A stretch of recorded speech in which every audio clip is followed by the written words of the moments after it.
Welcome to gravity classes.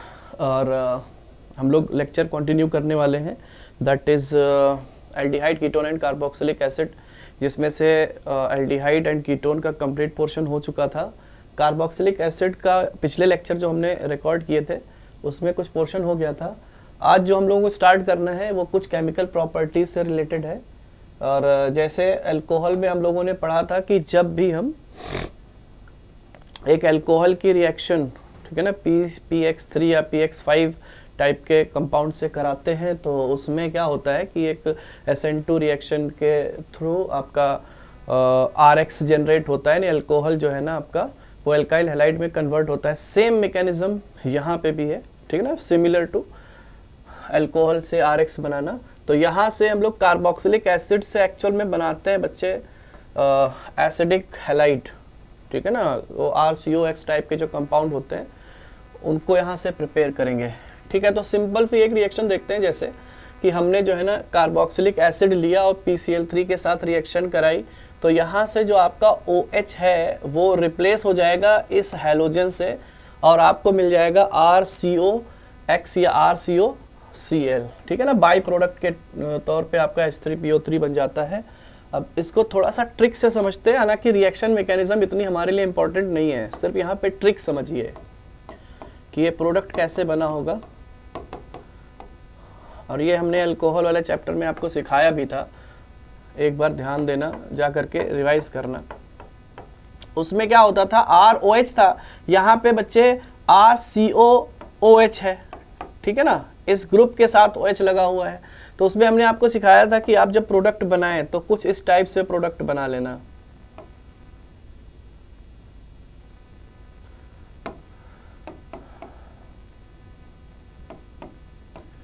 PCl3 है ना आपका, PCl3, इसकी आपको जो है ना 3 यूनिट्स लेनी पड़ेंगी। कितनी? 3।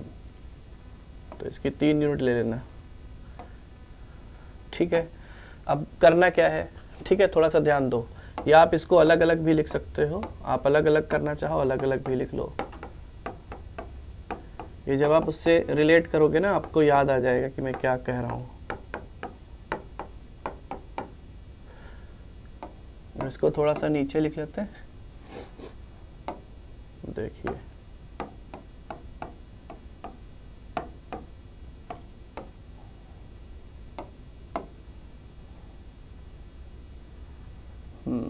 ये पूरा OH जो है, ये तीनों OH जो है ना इस फॉस्फोरस के साथ चले जाएंगे। आप थोड़ा सा ध्यान देना कैसे आपको करना है, स्ट्रक्चर बनाने की यहाँ पे ज़रूरत तो नहीं है। देखिए हाइड्रोजन कितने हुए आपके, 3 हाइड्रोजन हुए, H3 हो गया आपका,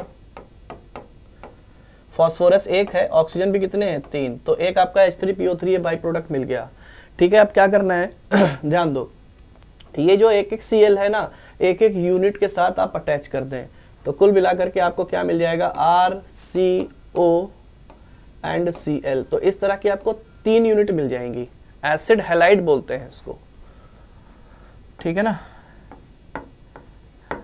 तो यहाँ पे हैलाइड आपका क्लोराइड है तो एसिड क्लोराइड कह देंगे, एसिड क्लोराइड। तो कार्बोक्सिलिक एसिड से अगर आपको एसिड हैलाइड बनाना है, ठीक है ना, तो आप जो है ना इस तरह के प्रोसेस को अप्लाई कर सकते हो। सिंपल सा है मेथड, कुछ स्पेशल इस टाइप से नहीं है यहाँ पे। चलिए अगला देखिए, अगर आपको PCl5 के साथ रिएक्शन करने के लिए बोली जाए तो बिल्कुल सेम प्रोसेस यहाँ पे भी है, ठीक है ना। आप OH जो है ना हटाना और Cl को यहाँ पे इंट्रोड्यूस कर देना, तो यहाँ से भी आपको बच्चे एसिड हैलाइड मिल जाएगा और बाई प्रोडक्ट जो है आपके POCl3 एंड HCl मिलते हैं। इसको भी हम लोग ट्रिक से समझते हैं। रिएक्शन मैकेनिज्म कभी भी आज तक ना बोर्ड में पूछी गई है, ना JEE में पूछी गई है, ठीक है ना मेंस में पूछी गई है, ठीक है, एडवांस मेंस दोनों। देखिए क्या करना है आपको करना ये है कि सबसे पहले आप सारे बॉन्ड्स को सेपरेट करके ऐसे लिख लें, क्लियर है। उसके बाद में आपको क्या करना है, उस प्रोसेस पे फोकस करिएगा कि ये आपका हो गया फॉस्फोरस, एक Cl इस साइड रखिएगा, दूसरा Cl इस साइड रखिएगा, ठीक है। और रिमेनिंग जो 3 आपके बचे हुए हैं उनको आप एज इट इज ऐसे लगा लें, ठीक है, ऐसे लगा लें आप, ये लग गया। अभी आपको क्या करना है, अभी आपको कट मारने हैं।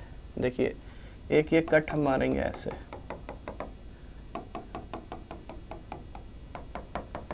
ये चीज़ आपकी अलग हो जाएगी, ठीक है। सिमिलरली एक कट आप ऐसे मार लीजिएगा,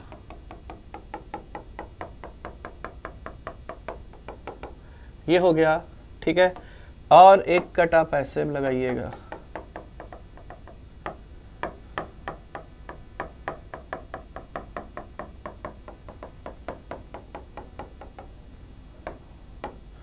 ये, ठीक है। अब ये जैसे पिज़्ज़ा की स्लाइस आप अलग करते हो ना, ऐसे अलग करो तो RCOCl एक स्लाइस अलग हो गई, तो RCOCl बन गया आपका। इसी तरह से देखिए POCl3 ये स्लाइस अलग हो जाएगी, HCl की स्लाइस अलग हो जाएगी। तो आपको प्रोडक्ट को जो है ना रटना नहीं पड़ेगा, सिर्फ ट्रिक से ही आप प्रोडक्ट निकाल दोगे, ठीक है। इसी तरह से हम लोगों ने SOCl2 के साथ रिएक्शन कराई थी, आपको अगर याद हो तो इसमें हमने SNI और SN2 टाइप की रिएक्शन मैकेनिज्म पढ़ी थी, अगर याद हो, जब हम लोगों ने ड्राई ईथर के साथ एक बार रिएक्शन कराई थी और एक बार pyridine के प्रेजेंस में रिएक्शन कराई थी, ठीक है ना। तो SNI हुई थी ईथर के साथ, फिर pyridine के साथ SN2 टाइप की रिएक्शन हो रही थी।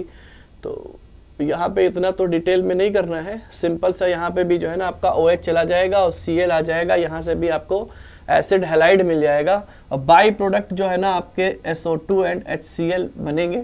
और जैसे वहाँ पे हम लोगों ने सीखा था कि अगर आपको RX बनाना है तो आप SOCl2 से रिएक्शन जो है ना प्रिफर करिए, क्योंकि यहाँ से जो प्रोडक्ट बनते हैं ना, ये जो SO2 और HCl, ये बच्चे गैस होते हैं, और गैस होते हैं तो आपको जो है ना इन दोनों को सेपरेट करने में प्रॉब्लम नहीं होगी कि हम जो है ना फिर अलग से एक फैक्ट्री लगाएं और इनको एक दूसरे से सेपरेट आउट करें। तो उसमें बच्चे पैसा भी खर्च होगा, स्पेस भी खर्च होगा और बहुत सारी चीज़ें खर्च होंगी, ठीक है।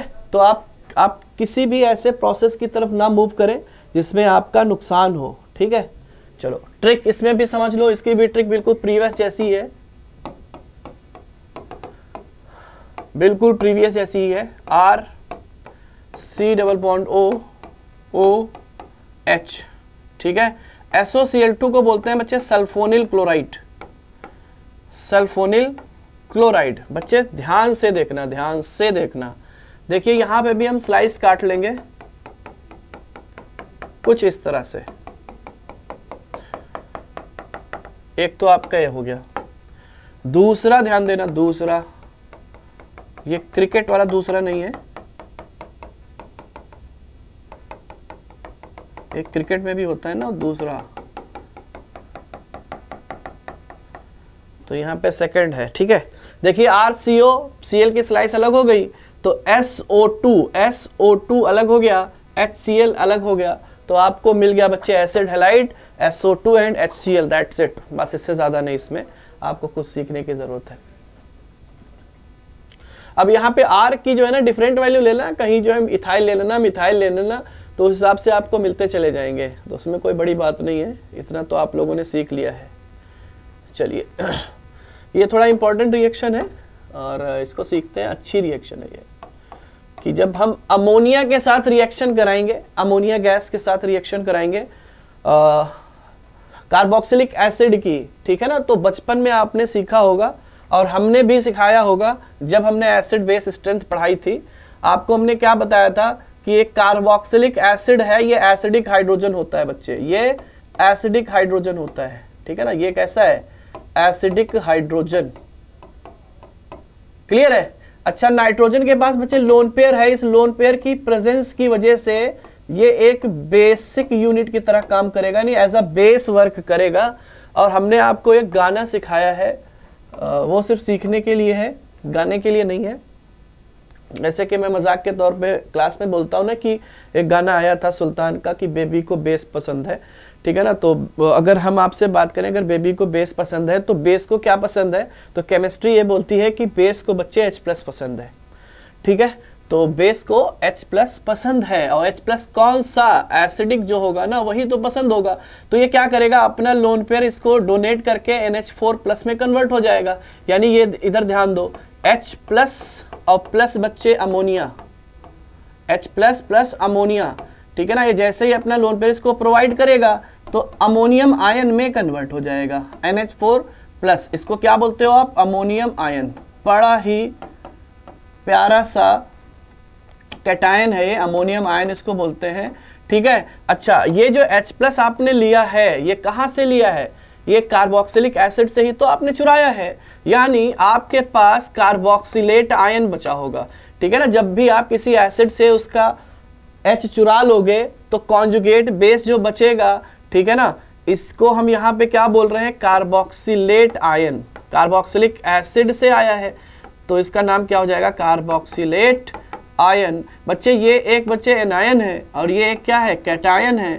तो कैटायन और एनायन मिल करके आयनिक बॉन्ड बना लेंगे और क्या बन जाएगा? RCOO और NH4, ठीक है ना। ये माइनस और ये प्लस मिल करके क्या बनाएंगे? Ionic bonding. ये चार्जेस सिर्फ हमने दिखाने के लिए, सिर्फ समझाने के लिए बताए हैं। अदरवाइज जैसे ही ये मीट करेंगे ना तो ये चार्जेस अपने आप डिसअपीयर हो जाएंगे, क्योंकि कंपाउंड आपका न्यूट्रल होता है, ठीक है ना। ये बन गया, क्या बना?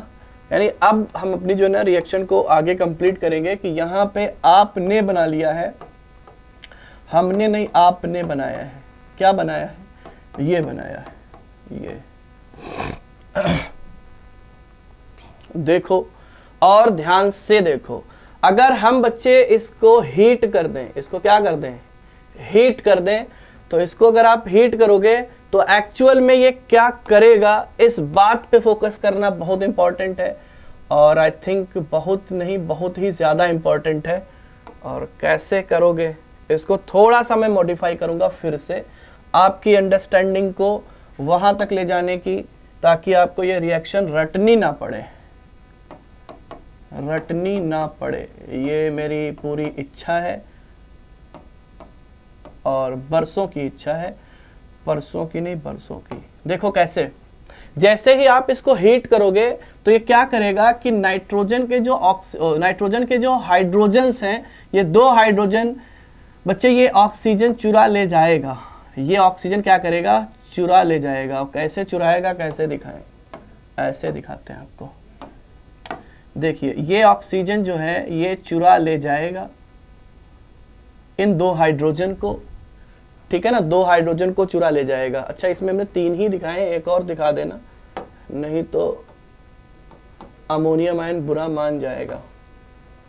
अब क्या होगा, सिर्फ आपको समझना है, ये C+O, ठीक है ना। ऑक्सीजन एंड 2 हाइड्रोजन गायब हुए, ठीक है ना। क्या निकल गया बच्चे? वाटर। वाटर यानी जल, जल है तो जीवन है, ये आपने सीखा है, ठीक है। C+O।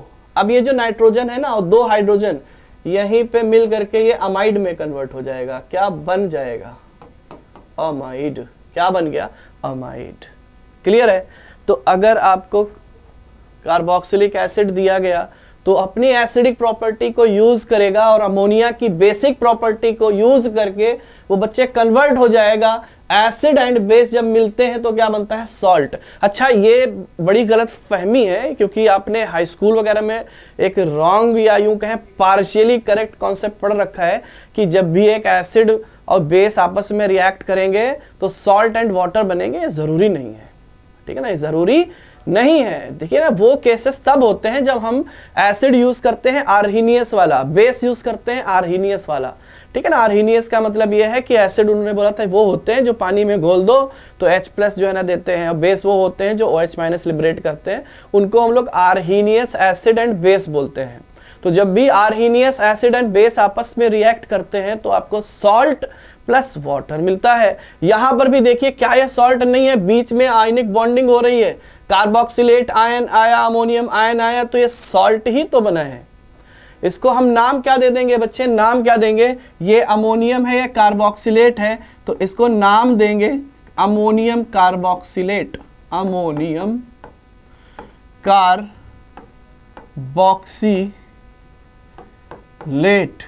ठीक है। अब कोई अपना जो है ना सिग्मा रूल ना लगाना कि सर आपने RCOO को पहले लिखा फॉर्मूले में, नाम में बाद में लिखा। तो ये ध्यान देना, सॉल्ट जब हम लोग ऑर्गेनिक सॉल्ट्स लिखते हैं तो उसमें बच्चे कार्बन चेन जो होती है, यानी जो आपका एनायन होता है वो पहले लिख लिया जाता है, क्योंकि कार्बन आपकी क्या है? प्रायर है। बाकी जो आपका कैटायन होता है वो लास्ट में ही लिखा जाता है, ये ऑर्गेनिक सॉल्ट ऐसे ही लिखे जाते हैं। लेकिन नेमिंग जब आप करोगे तो आपके लिए कोई दूसरा रास्ता नहीं है, पहले आप कैटायन की नेमिंग देन आप एनायन की नेमिंग, ठीक है ना। तो कार्बोक्सिलेट आयन बनेगा, कार्बोक्सिलेट आयन को ही जब हम हीट करेंगे तो एक्चुअल में आपको क्या मिलेगा, अमाइड, ठीक है। अब यहां से H2O रिलीज हो जाएगा। तो ये बड़ा अच्छा क्वेश्चन है और इस पे कई सारे क्वेश्चन पूछे गए हैं, मैंने पीपीटी डाल दी थी, हो सकता है आप लोगों ने देखा हो, अगर टाइम मिला होगा तो देखा होगा। ध्यान से देखना हो बच्चे, हम थोड़ा सा इसमें चेंज करेंगे, इसको मल्टीपल स्टेप्स में लेकर के जाएंगे, एक ही स्टेप में नहीं करेंगे। हम यहां से पहले डेल्टा हटा रहे हैं, ये बड़ी अच्छी और बड़ी इंपॉर्टेंट रिएक्शन है। और ये जो हमने कंपाउंड लिया है आपके सामने, ये बड़ा इंपॉर्टेंट कंपाउंड है। नाम इसका देखिए क्या होता है, क्यों होता है नहीं पता है, लेकिन नाम ऐसे ही है, ठीक है ना, PH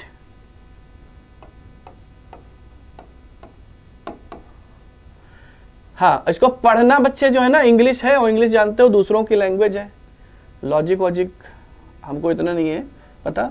ये पीएच आपको पढ़ना नहीं है, इसको पढ़ना है थैलिक एसिड। क्या पढ़ना है, थैलिक एसिड, थैलिक थैलिक, ये सब कुछ नहीं पढ़ना है। तो थैलिक एसिड की रिएक्शन जैसे ही बच्चे अमोनिया के साथ कराएंगे तो थैलिक एसिड में दो दो एसिडिक हाइड्रोजन है, दोनों पे जाकर के बच्चे एक एक अमोनिया जो है ना वो अपना डेरा जमा लेगा और कन्वर्ट हो जाएगा अमोनियम सॉल्ट में। देखिए मगर बोर्ड पे और ध्यान पूर्वक देखिए, देखिए C double bond O and O H लेकर के अमोनियम आयन बनाएगा, इसमें कन्वर्ट हो जाएगा। सिमिलरली ये बन जाएगा, ठीक है ना। तो यहां पे आपने बना लिया है बच्चे डाई अमोनियम और कार्बोक्सिलेट आयन, ठीक है ना। तो यहां पे इसको हम लोग बोलते हैं बच्चे थैलिक एसिड है, और एक एसिड जब हटता है ना तो उसका H हटता है, तो ये बन जाएगा क्या, थैलेट, समझे। तो इसका नाम क्या हो जाएगा, अमोनियम थैलेट, अमोनियम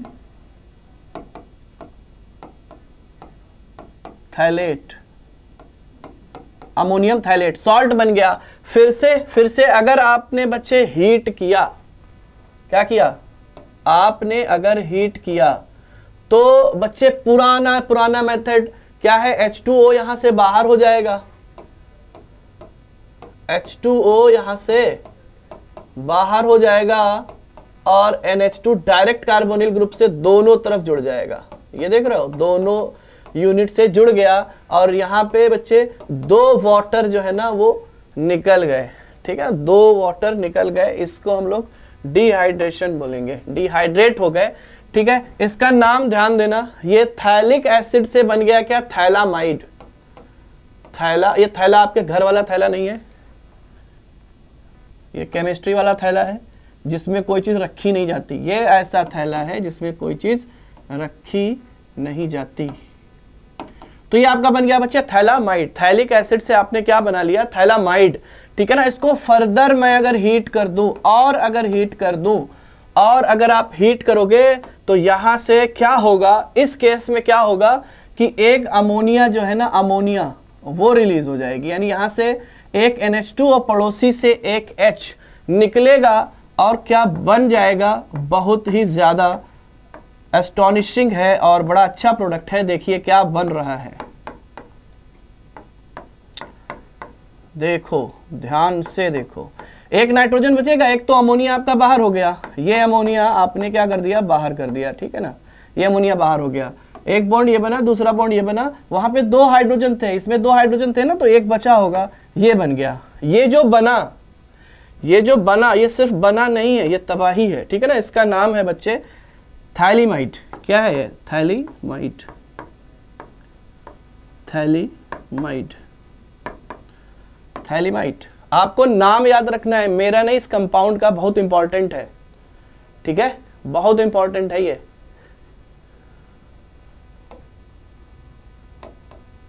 बहुत ही ज्यादा इंपॉर्टेंट है, महा इंपॉर्टेंट जिसको मैं बोलता हूं वो है, एक बार देख लो ढंग से, बड़ी प्यारी सी रिएक्शन है। हमने क्या किया है, पहले अमोनिया से रिएक्शन कराई तो एसिड बेस रिएक्शन होकर के आपको अमोनियम थाइलेट मिल गया, ठीक है ना। जैसे ही हम इसको हीट करेंगे तो क्या होगा कि H2O का मॉलिक्यूल दोनों जगह से रिलीज होगा, 2 हाइड्रोजन 1 ऑक्सीजन, ठीक है ना। बचेगा यहाँ पे NH2 और इस कार्बोनिल ग्रुप से ऐड हो जाएगा, ठीक है ना, दोनों जगह से, और बन गया आपका क्या, थैलामाइड। क्या बना, थैलामाइड।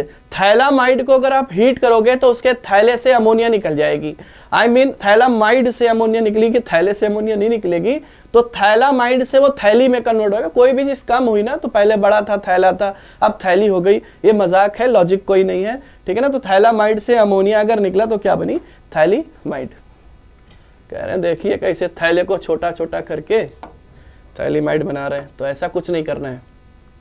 अगला है रिडक्शन। रिडक्शन बच्चे हम लोगों ने डिटेल में पढ़ा है अल्कोहल में, डिटेल में अल्कोहल में पढ़ा है, इसलिए अल्कोहल वाले चैप्टर को बिल्कुल अच्छे से पढ़िए, अच्छे से पढ़िए। यहाँ पे मैं जस्ट थोड़ी सी बात करूंगा कि अगर आपको कार्बोक्सिलिक एसिड दिया गया है और आपने इसको रिड्यूस किया है तो बच्चे सबसे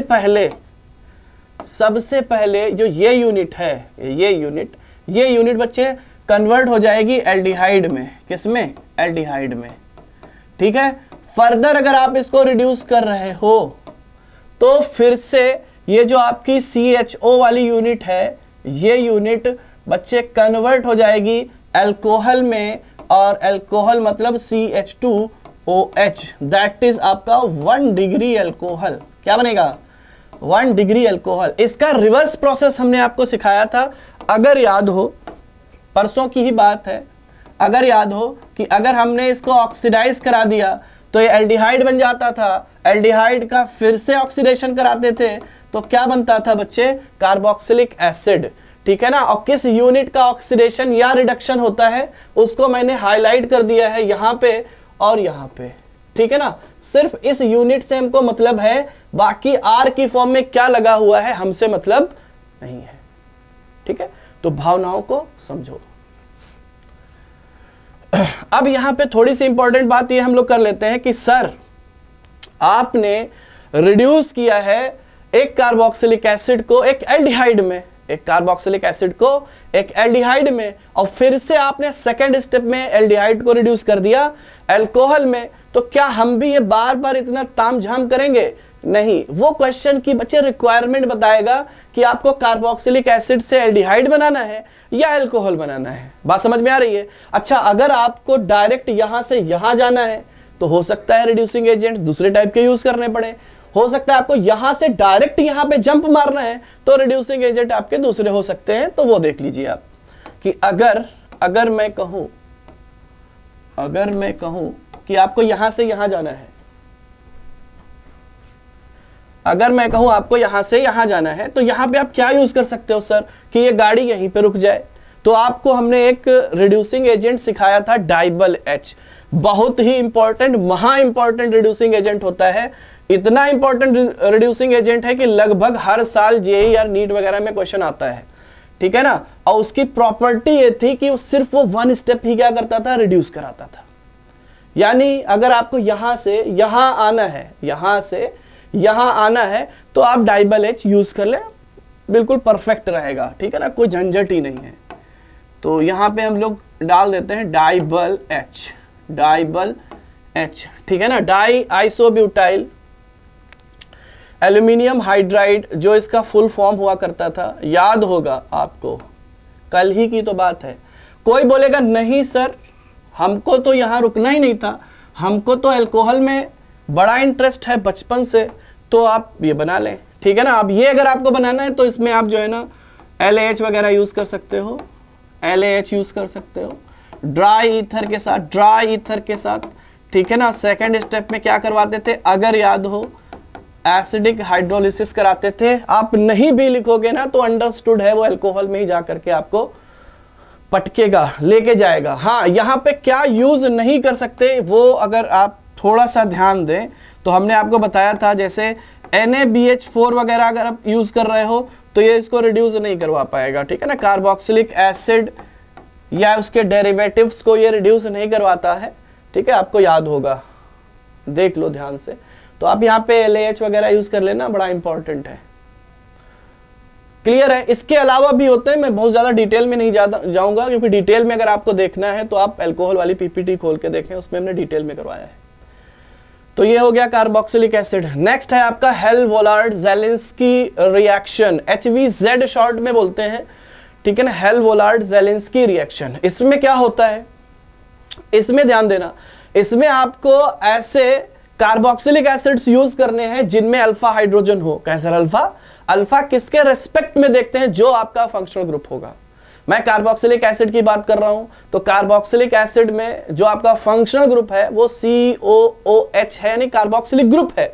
उस कार्बोक्सिलिक ग्रुप का जो जस्ट पड़ोसी कार्बन होगा दैट इज आपका अल्फा कार्बन। अल्फा कार्बन से जुड़े हुए हाइड्रोजन आर नोन एज क्या?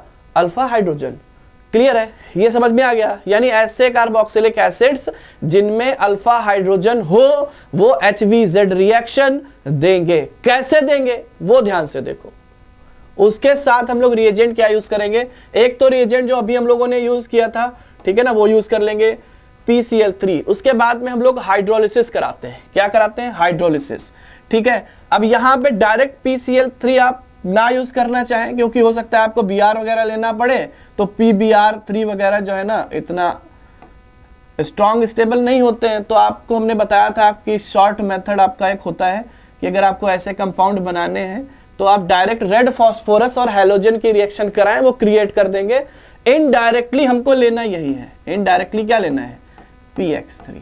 ठीक है, करना क्या है बच्चे? करना क्या है? ध्यान देना, ये पूरी रिएक्शन में आपको सिर्फ इतना करना है कि ये जो आपका फंक्शनल ग्रुप है, इसका जो पड़ोसी कार्बन है, यहां से अल्फा हाइड्रोजन हैलोजन आएगा, हैलोजन आएगा और अल्फा हाइड्रोजन को हटा करके खुद जुड़ जाएगा। बस इतना सा करना है आपने, आपको सिर्फ इतना करना है। यहां से X आएगा, ठीक है ना, दाना डालेगा और X लग जाएगा।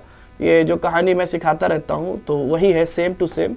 यहाँ पे आएगा, ठीक है ना, और ये हट जाएगा, ये हट जाएगा, यानी हाइड्रोजन को ये हटा देगा और खुद जुड़ जाएगा। सिंपल सा समझिए, यहाँ से आएगा X आएगा माइनस की फॉर्म में, X माइनस की फॉर्म में आएगा, हाइड्रोजन को हटाएगा और खुद यहाँ पे क्या हो जाएगा? जुड़ जाएगा। और फाइनली आपको क्या मिल जाएगा? ये बड़ा इंपॉर्टेंट है, आपको ये मिल गया, आपको ये मिल गया। इसको हम लोग बोलते हैं बच्चे alpha halogenated carboxylic acid. Alpha halogenated carboxylic acid. तो कलर चेंज करके लिख देते हैं। बस इतना सा HBZ में करना होता है और कुछ नहीं है इसमें, और ऐसा स्पेशल कुछ नहीं है। Alpha halogenated carboxylic acid.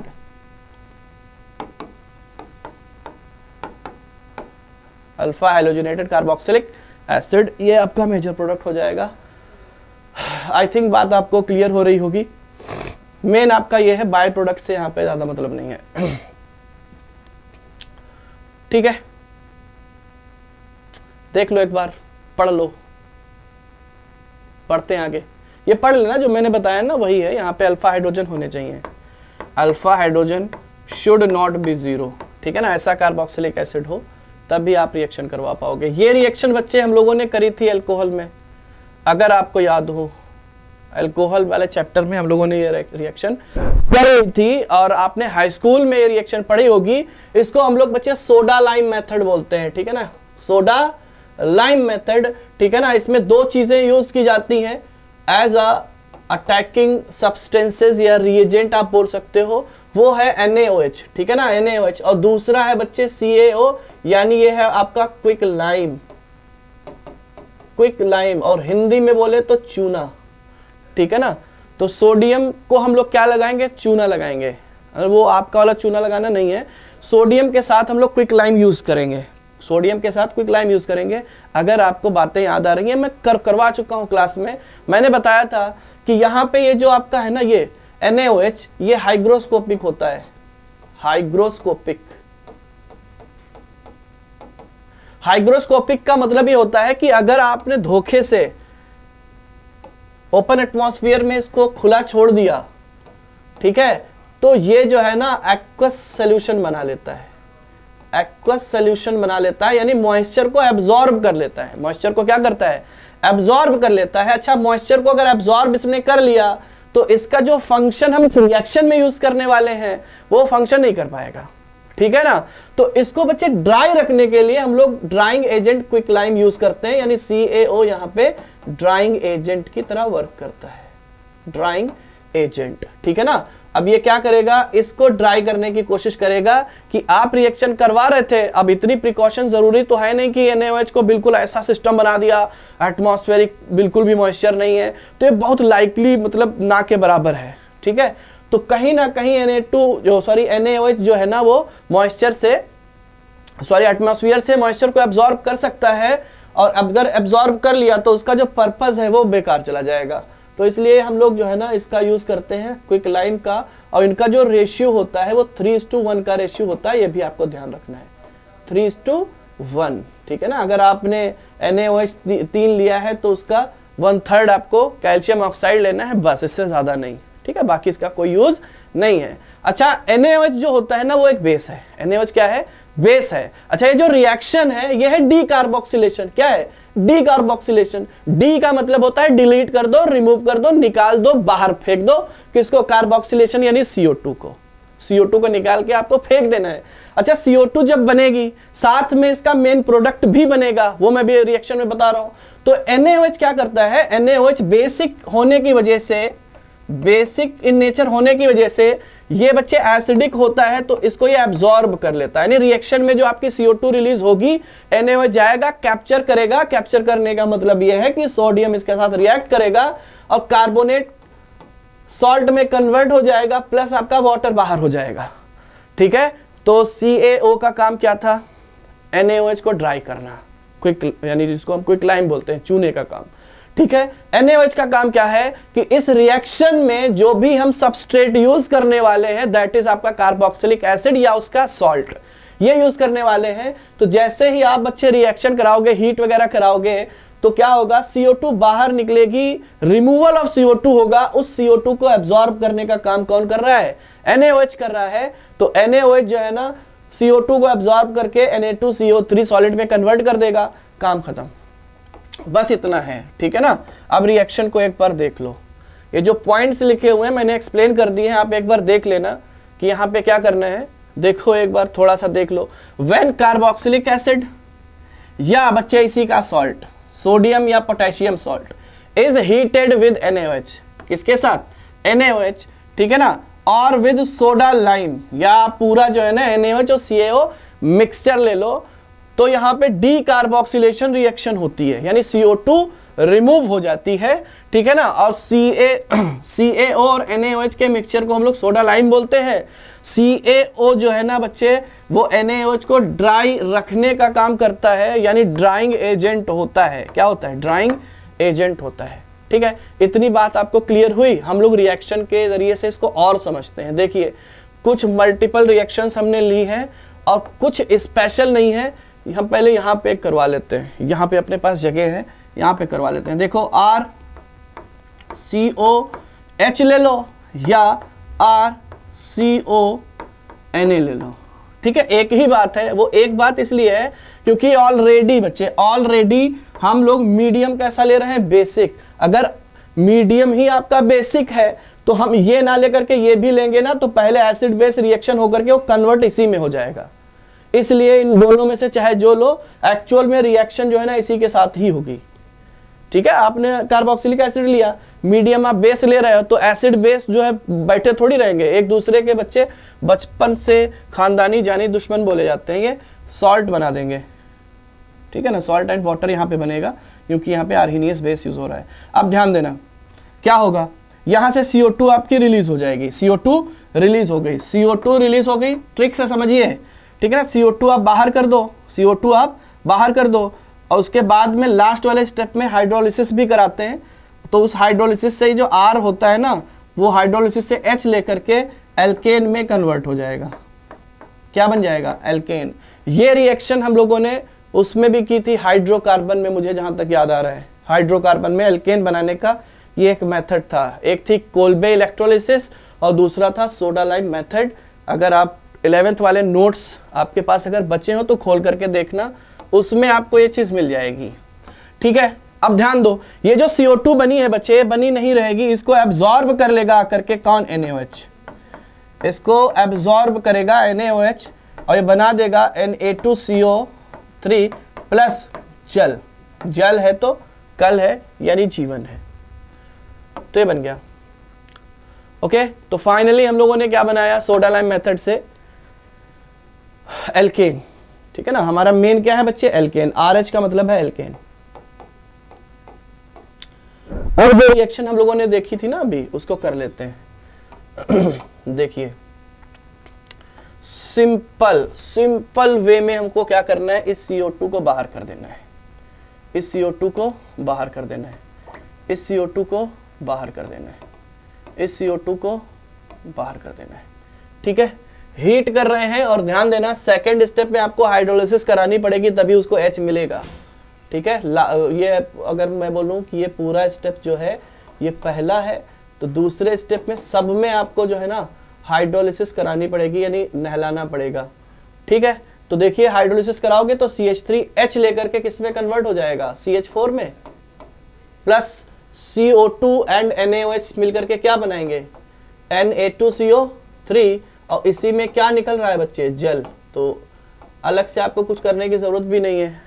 ठीक है, तो ये बन जाएगा। सिमिलरली ये इथाइल जो है ना वो बच्चे कन्वर्ट हो जाएगा इथेन में, किसमें, इथेन में, Na2CO3 प्लस जल। कहेंगे सर उसमें सोडियम 2 ले रहे हैं, यहाँ में भी 2 ही तो है।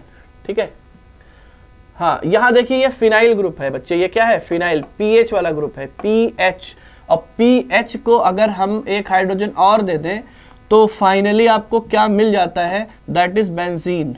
क्या मिलती है, बेंजीन। ठीक है ना, ये क्या है, बेंजीन।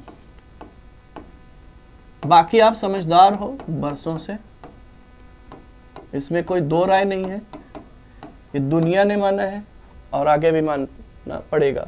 तो ये आपका हो गया। ठीक है ना, इसकी मैकेनिज्म की अगर हम बात करें तो मैकेनिज्म भी देख लो, मैकेनिज्म भी देख लो ताकि आपको थोड़ी सी संतुष्टि हो जाए।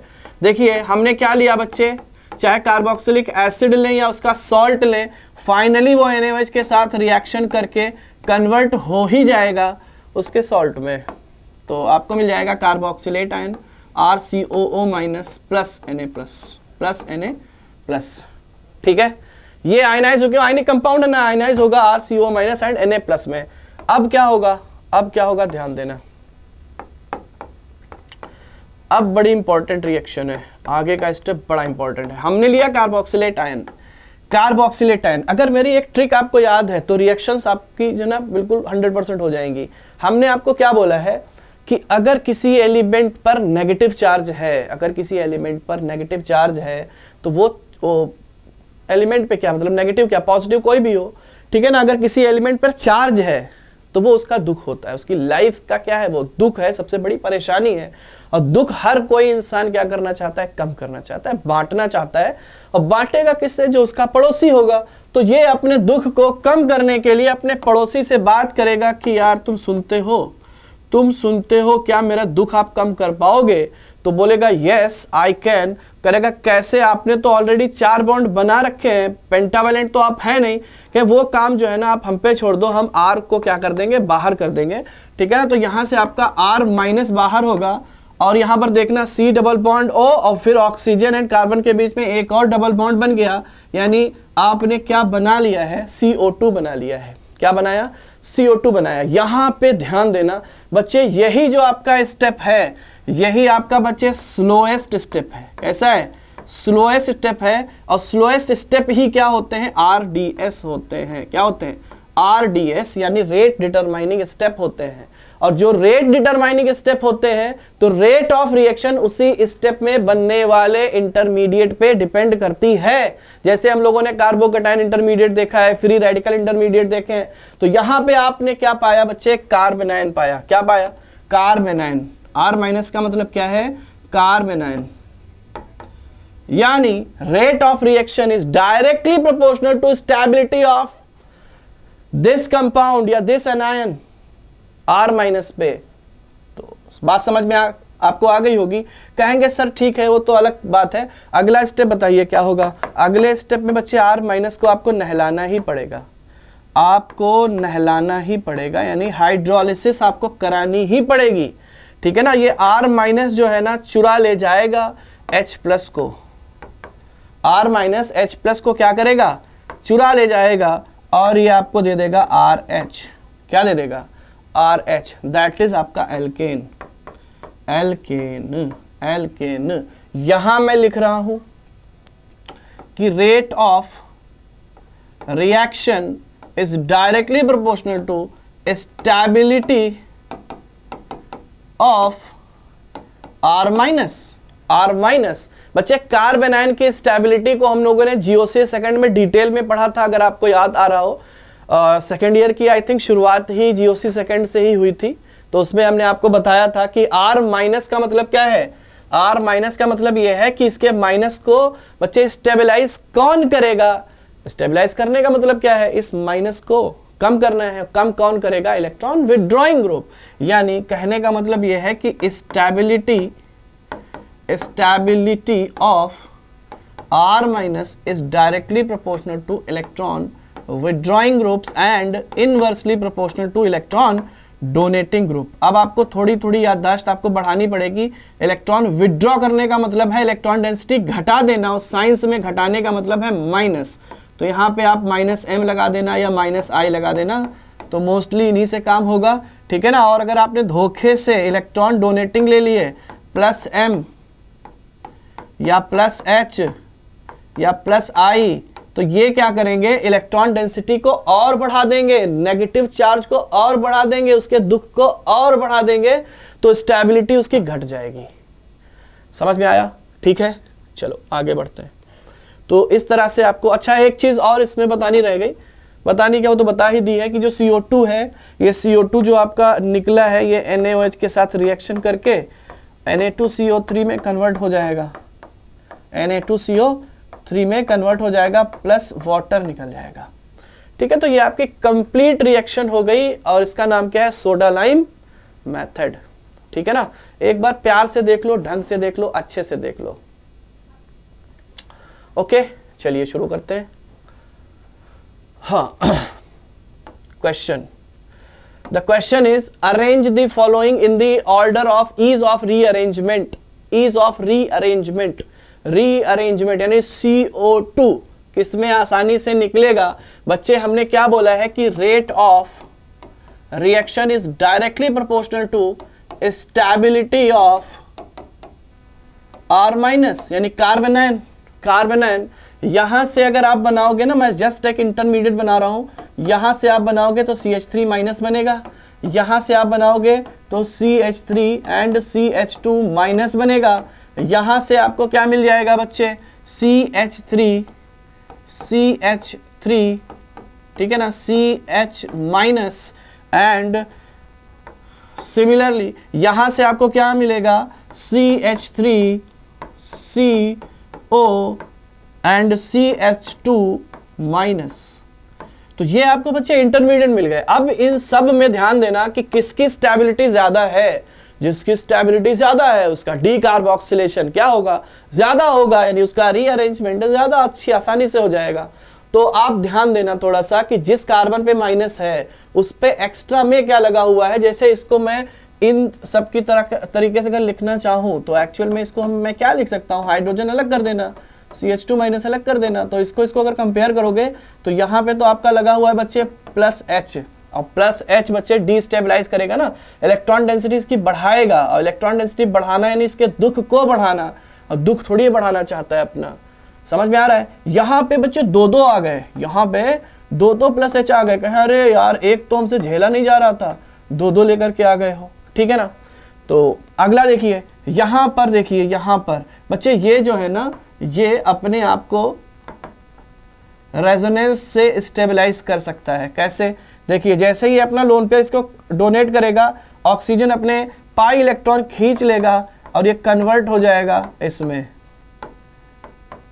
देखिए यहाँ पे क्या हो रहा है, रेजोनेंस हो रहा है।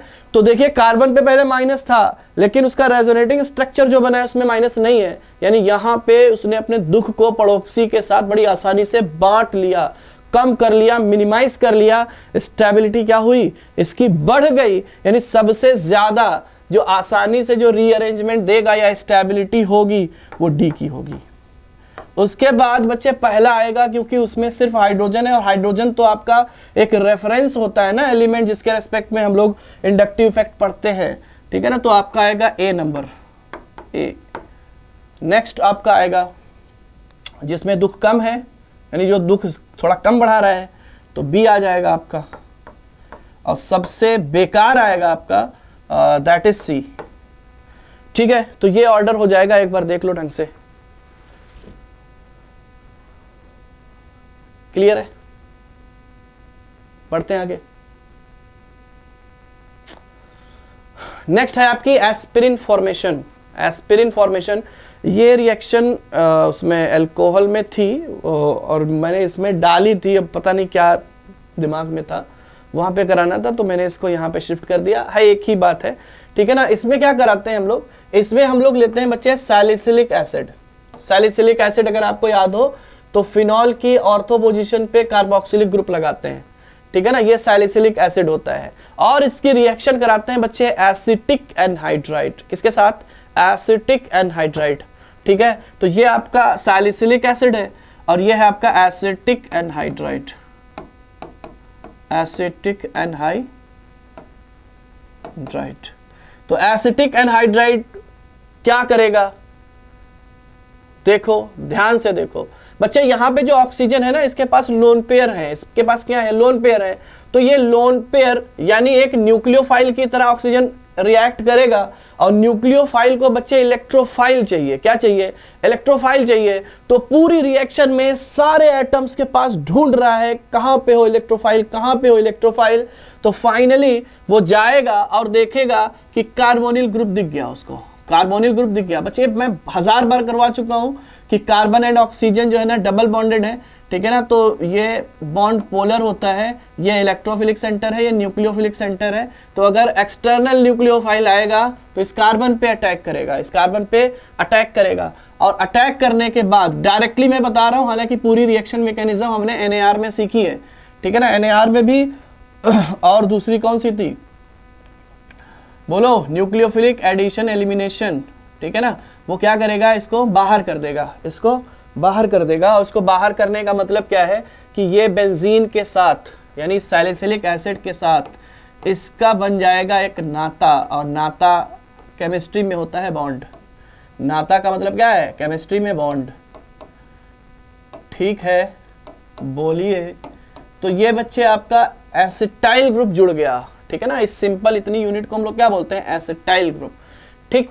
अच्छा, ऑक्सीजन ने अपना लोन पेयर दिया है तो इस पे प्लस चार्ज आ जाएगा, वो कार्बोक्सिलिक एसिड ऑलरेडी पहले से ही लगा हुआ था, ठीक है। अगले स्टेप में क्या होगा, ये जो ऑक्सोनियम आयन बना है, ऑक्सीजन पे जो प्लस चार्ज आया है, ये अपने दुख को कम करेगा और हाइड्रोजन से बोलेगा कि यार मुझे ये दोनों इलेक्ट्रॉन्स चाहिए, क्योंकि वैसे भी यार समाज का सबसे कुचला हुआ जो प्राणी है वो हाइड्रोजन ही है, जो देखो उसे ही ब्लेम करता है, उसी के हाइड्रोजन के इलेक्ट्रॉन्स जो है निकाल करके ले जाता है। तो यहाँ पे फाइनली आप क्या बना लोगे, बड़ा प्यारा सा आपने बना लिया है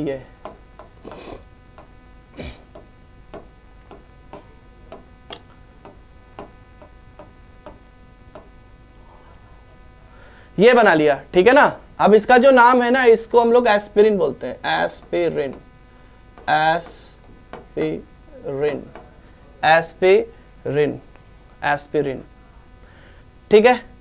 दूसरी चीज, यहां से जो एक यूनिट निकली है, ये क्या करेगा कि इस हाइड्रोजन को लेगा और एसिटिक एसिड में कन्वर्ट हो जाएगा, यानी प्लस आपको मिल जाएगा CH3COOH, एसिटिक एसिड मिल जाएगा। तो ये आपका बाई प्रोडक्ट है, आप लिख लेंगे तो अच्छी बात है, अदरवाइज आपको एस्पिरिन से मतलब है। एस्पिरिन एक बार देख लो ढंग से।